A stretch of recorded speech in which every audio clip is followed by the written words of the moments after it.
ഇന്ന് ജൂലൈ 5 ബഷീർ ദിനം. അപ്പൊ നമുക്ക് എല്ലാവർക്കും അറിയാം നമ്മുടെ ബേപ്പൂർ സുൽത്താനാണ് വൈക്കം മുഹമ്മദ് ബഷീർ.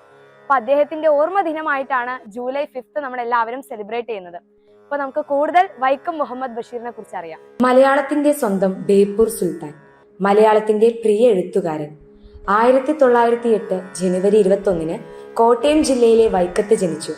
മലയാള നോവലിസ്റ്റും കഥാകൃത്തും സ്വാതന്ത്ര്യ സമര പോരാളിയുമായിരുന്നു ബേപ്പൂർ സുൽത്താൻ എന്ന അപരനാമത്തിൽ അറിയപ്പെടുന്ന മലയാളികളുടെ സ്വന്തം വൈക്കം മുഹമ്മദ് ബഷീർ. രസകരവും സാഹസികവുമായിരുന്നു അദ്ദേഹത്തിന്റെ ജീവിതം. സ്കൂൾ പഠനകാലത്ത് കേരളത്തിലെത്തിയ ഗാന്ധിജിയെ കാണാൻ വീട്ടിൽ നിന്നും ഒളിച്ചോടിയതാണ് ബഷീറിന്റെ ജീവിതത്തിൽ വഴിത്തിരിവായത്. ഹാസ്യം കൊണ്ട് അദ്ദേഹം വായനക്കാരെ ചിരിപ്പിച്ചു, കൂടെ കരയിപ്പിക്കുകയും ചെയ്തു. ബഷീറിന്റെ മതിലുകൾ എന്ന നോവൽ സിനിമയായിട്ടുണ്ട്.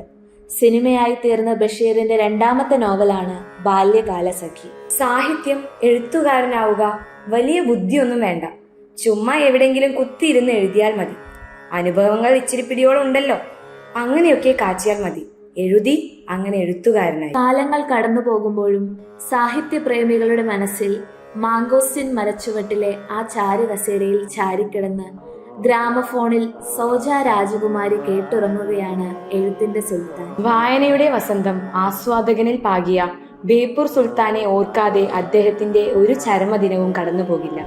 മഹാപ്രതിഭയ്ക്ക് പ്രണാമം.